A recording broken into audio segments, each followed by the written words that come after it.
आप मोक्ष प्राप्त करना चाहते हैं या फिर अपने शारीरिक कष्टों को दूर करना चाहते हैं या फिर भौतिक जीवन को सुखी बनाना चाहते हैं, आप परमात्मा प्राप्त करना चाहते हैं या फिर अपने सपनों को पूरा करना चाहते हैं, आप अपना घर बसाना चाहेंगे या फिर वास्तविक परमात्मा के आवरण में आना चाहेंगे। जिस भी तरह की समस्याओं से आप जूझ रहे हैं, भले ही वो शारीरिक हों, मानसिक हों या फिर भौतिक हों, आप अपनी पर्सनल वाली समस्याओं से निजात पाना चाहते हैं या फिर आप वास्तविक सत्य या फिर परमात्मा को प्राप्त करना चाहते हैं, मतलब मुक्ति प्राप्त करना चाहते हैं।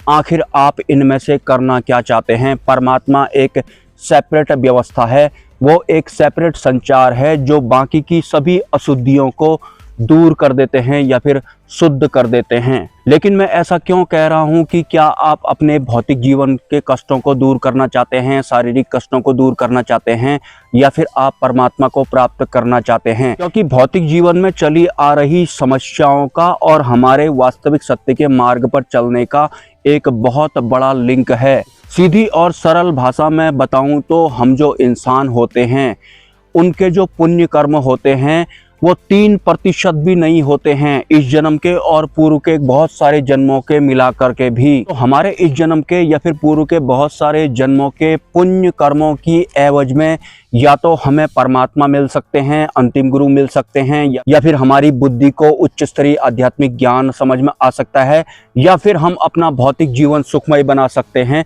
जिस भी तरह की भौतिक समस्याओं से आप जूझ रहे हैं, मतलब हमारे द्वारा किए गए उन पुण्य कर्मों की एवज में जो कि हमने किए होंगे, किसी दूसरे का भला किया होगा हमने, जिसमें हमारा स्वार्थ शामिल नहीं होगा, भले ही इस जन्म में किया हो या फिर अज्ञानमय अवस्था में ही क्यों ना किया हो, या फिर पूर्व के किसी जन्म में हमने किसी का भला किया हो जिसमें हमारा स्वार्थ शामिल ना हो। उन पुण्य कर्मों की एवज में या तो हमारा भौतिक जीवन सुखमय हो सकता है या फिर हमको परमात्मा मिल सकते हैं, या फिर हमारी बुद्धि उच्च स्तरीय ज्ञान को ग्रहण करने के लायक होती है, सक्षम होती है। पुण्य कर्मों की एवज में ये होता है, हमारी बुद्धि को उच्च स्तरीय ज्ञान समझ में आएगा या नहीं आएगा, ये भी हमारे पुण्य कर्मों पर ही डिपेंड करता है, जो कि वास्तविक पुण्य कर्म होते हैं लेकिन वो बहुत ही कम होते हैं। मतलब 3% भी पुण्य कर्म इंसान के कोटे में या फिर खाते में होते ही नहीं हैं। तो उन 3% पुण्य कर्मों की एवज में आप अपने भौतिक जीवन को सुखमय बनाना चाहते हैं, आप शारीरिक सुख चाहते हैं या फिर अन्य तरह की समस्याओं से निजात पाना चाहते हैं, या फिर आप चाहते हैं कि ये मेरा आखिरी जन्म हो और मुझे मुक्ति प्राप्त हो जाए, या फिर जो उच्च स्तरीय आध्यात्मिक ज्ञान मुझे समझ में नहीं आ रहा है, मेरे ब्रेन को समझ में नहीं आ रहा है, वो मुझे समझ में आने लगे। उन पुण्य कर्मों की एवज में ही ये सब होता है। लेकिन हम इंसानों की असलियत क्या होती है? जब हम चारों तरफ से दुखों में घिर चुके होते हैं तब जाकर हमें भगवान या फिर परमात्मा की या फिर अल्लाह की याद आती है। इससे पहले तो सब कुछ टाइम पास जैसा होता है। दुखों में घिर जाने की वजह से ही हमारी स्पिरिचुअल जर्नी शुरू होती है, और हम अध्यात्म में आए भी इसी वजह से होते हैं कि जो मेरी जिंदगी में दुख चल रहे हैं वो दूर हो जाएंगे, इसलिए मैं नाम जप करूंगा, मंत्र जप करूंगा, ध्यान साधना करूंगा या फिर किसी अन्य तरह की स्पिरिचुअल टेक्निक्स का प्रयोग करूंगा। तो ये भी अज्ञानमय अवस्था ही होती है। लेकिन ऑलमोस्ट हर जन्म में इंसान ऐसा ही होता है, वो मैं और मेरा तक या फिर अपने पर्सनल वाले स्वार्थ तक ही सीमित होता है। और एक बात मैं आपको क्लियर बताना चाहता हूँ, एकमात्र उद्देश्य परमात्मा प्राप्ति का हम इंसानों का होता है इस शरीर में आने के बाद। तो परमात्मा प्राप्ति के संकल्प के साथ या फिर उद्देश्य के साथ अगर हम इस भौतिक जीवन में कुछ भी करते हैं तो हमारे पुण्य कर्म जनरेट होते हैं। लेकिन अगर परमात्मा प्राप्ति हमारा उद्देश्य नहीं है या फिर वास्तविक सत्य हमारा उद्देश्य नहीं है, तो परमात्मा हमारा एकमात्र उद्देश्य ना होने के बावजूद जो भी हम इस दुनिया में करते हैं वो सब पाप कर्म में बदल जाता है। ये एक सच है। अगर परमात्मा प्राप्ति आपके जीवन का मकसद नहीं है, भले ही इस दुनिया में आप कुछ भी करें, आप दान करेंगे वो भी पाप कर्म में ही कन्वर्ट हो जाता है। जरा गौर करिए, इस लाइन में परमात्मा प्राप्ति आपका उद्देश्य नहीं है और उसके बाद अगर आप दान भी करते हैं तो वो भी पाप कर्म में बदल जाता है। बाकी की तो बात ही कुछ और है। तो इस वजह से हमारे जो पुण्य कर्म होते हैं वो बहुत लिमिटेड होते हैं, 2-3% भी नहीं होते हैं, और ये सबके साथ में होता है। और अज्ञानमय अवस्था में होने की वजह से इंसान अध्यात्म में भी आता है, तो जो दुख चल रहे होते हैं उन्हें दूर करने के उद्देश्य के साथ वो आता है। और बहुत सारे दुखों में घिर जाने के बाद उसके पुण्य कर्म इतने होते भी नहीं हैं कि बहुत सारे जो उसके दुख हैं वो पूर्ण रूप से खत्म हो जाएंगे।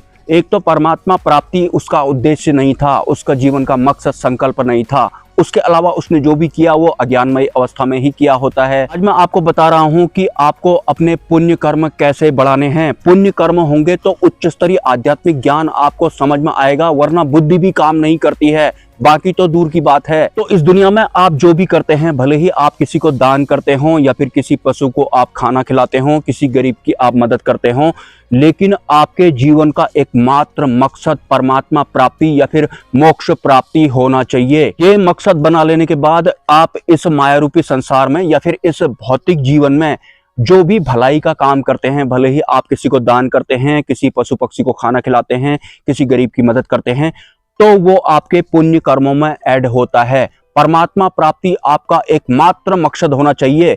उस स्मृति के साथ आपको इस भौतिक जगत में कुछ भी करना है। गलत काम तो वैसे नहीं करना है, लेकिन सही काम भी अगर आप करते हैं, दान भी करते हैं, तो उद्देश्य आपका परमात्मा प्राप्ति होना चाहिए। और ऐसा मेंटेलिटी भी नहीं बनाना है कि परमात्मा प्राप्ति मेरा आखिरी उद्देश्य है, उसके बाद मैं दान करूंगा तो मेरे पुण्य कर्म बढ़ेंगे, कुछ प्राप्त कर लूंगा वाली इच्छा वगैरह आपके अंदर नहीं होनी चाहिए। पुण्य कर्म अगर आपको बढ़ाने हैं तो पुण्य कर्मों का हिसाब किताब बिल्कुल अलग होता है। यहाँ परमात्मा प्राप्ति की बात हो रही है।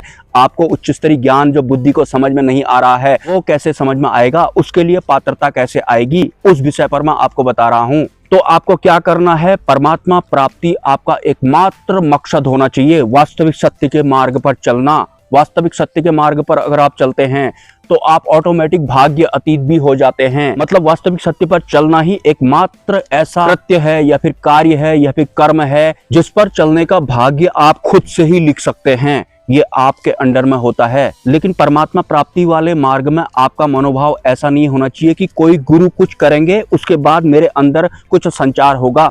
आपको कोशिश करनी है तो गुरु या फिर परमात्मा आपकी तरफ बढ़ेंगे। ये ऊपर वाला कोई है तो वो मेरा भला करेगा, मतलब मैं बेचारा हूं या फिर मैं छोटा हूं तो वो करेगा ही करेगा, इस तरह का भाव नहीं चलेगा। परमात्मा प्राप्ति के मामले में आपको स्टार्टिंग करनी है। आप अपने भीतर को झांक कर आगे को बढ़ेंगे तो ही परमात्मा आपकी तरफ को बढ़ते हैं। और पुण्य कर्म कैसे आपको संचित करने हैं ये मैंने बता दिया है। एकमात्र मकसद है परमात्मा को प्राप्त करना। उसके बाद जो भला करते हैं आप इस दुनिया में, स्वार्थ के हिसाब से दान वगैरह नहीं करना है, क्योंकि परमात्मा के मामले में जो दान होता है उसको भी शब्दों में बताया नहीं जा सकता है। मैं सरल भाषा में बता रहा हूँ आपको। अगर आप किसी को दान भी कर रहे हैं तो परमात्मा प्राप्ति का मकसद पहले आपका होना चाहिए। और जब आपके पुण्य कर्म बढ़ जाएंगे तब आपको ऑटोमेटिक उच्च स्तरीय ज्ञान समझ में आने लगता है। आपको उस संचार का भी आभास होने लगता है जिस संचार की बात मैं पता नहीं कितने महीनों से कर रहा हूँ, लेकिन ये वास्तव में होता है। परमात्मा का संचार बाकी अन्य जितने भी विकार वगैरह होते हैं उन सबको शुद्ध कर देता है, बुद्धि को भी शुद्ध कर देता है। ऐसा शुद्ध कर देता है कि आपको उच्च स्तरीय ज्ञान समझ में आने लगेगा। आप उतारने के लायक भी हो जाएंगे उस ज्ञान को। मन को भी शुद्ध कर देता है, तृप्त नहीं करता है, शुद्ध कर देता है। परमात्मा का जो संचार होता है वो। पुण्य कर्म तो आपको ऐसे बढ़ाने हैं, लेकिन आप डिसाइड कर लेना, जिंदगी में बहुत तरह के दुख चल रहे होते हैं, ये हम इंसानों की एक असलियत होती है।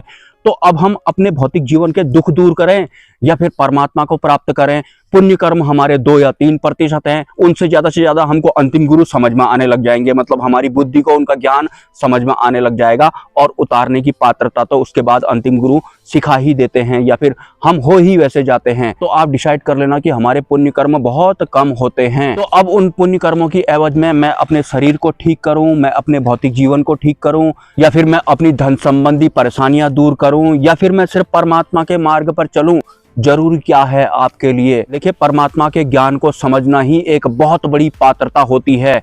उन पुण्य कर्मों की एवज में ही हम वो सब समझ पाते हैं, बुद्धि काम करती है। हाँ, एक बात मैं और क्लियर करना चाहता हूँ, जिन लोगों की जिंदगी में बहुत तरह के दुख चल रहे हैं, हालांकि बहुत सारे लोग मन की वजह से दुखी हालत में हैं, मतलब मन के अधीन है, तो दुख उन्हें और भी ज्यादा महसूस हो रहे हैं, मन ही उनको जी रहा है, उसी तरह के वो कमेंट भी कर रहे हैं। लेकिन एक बात तो क्लियर है कि जिस इंसान का या फिर साधक का, स्पेशली जो इस चैनल से जुड़े हैं, जिनका अंतिम जन्म होता है, उनके जीवन में बहुत तरह के दुख चल रहे होंगे। मे भी थोड़े बहुत दुख दूर हो सकते हैं, लेकिन दुख तो अंतरिम जागृति होने के बाद अपने आप ही दूर हो जाते हैं। अगर हमारे पुण्य कर्म बहुत कम बचे होंगे तो हमारे दुख वगैरह तो दूर नहीं होंगे, लेकिन यह हमारा अंतिम जन्म होगा, मतलब हम मुक्ति प्राप्त कर लेंगे। ये एक सच्चाई होती है।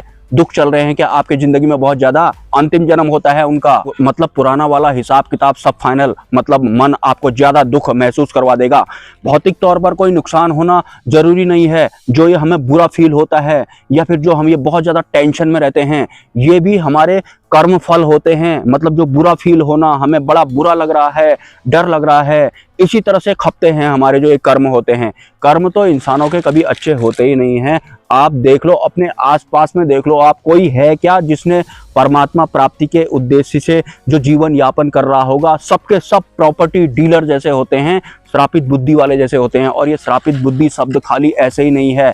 परमात्मा प्राप्ति के उद्देश्य के साथ अगर आप इस दुनिया में कुछ भी करते हैं तो आपकी बुद्धि शुद्ध रहती है। से ये जो बुद्धि होती है, ये वास्तविक परमात्मा के ज्ञान को समझने के लिए होती है। इस दुनिया के फालतू के हिसाब किताब को समझने के लिए नहीं होती है। इस दुनिया में अगर आपने जड़ें जमाई है तो इस बुद्धि का इस्तेमाल करके ऐसे ऐसे करके कैश गिनो, जैसे कि वो बैंक के कैशियर करते हैं और 3 साल में उनको चश्मे लग जाते हैं। ये सब करने के लिए ये बुद्धि नहीं होती है। जिसको ये संसार में रहना होगा तो वो ये सभी करता रह जाएगा। उसके बाद एंड पॉइंट पर जहां वास्तविक सत्य की बात आती है, उसका ज्ञान उसे समझ में ही नहीं आता है, क्योंकि उसने बुद्धि का इस्तेमाल तो इस संसार में ही उपलब्धियां प्राप्त करने के लिए कर लिया। ज्ञानमय अवस्था में होते हैं इंसान तो इस संसार को सच मानकर ही यहाँ पर जड़े जमाते हैं और बहुत जल्दी परेशान होना शुरू हो जाते हैं इंसान। देखिए, एक वक्त जो जो चीजें आपको पसंद आती थी, आज वो आपके ऊपर बोझ जैसी बन गई होंगी। ऐसे ही जो ये माया होती है, ये पैटर्न चेंज करते रहती है अलग अलग एज ग्रुप के हिसाब से। मिलते हैं किसी नेक्स्ट वीडियो में। सपोर्ट यूपीआई नंबर पर या फिर मेरे मोबाइल नंबर पर आप कर सकते हैं। नमस्कार।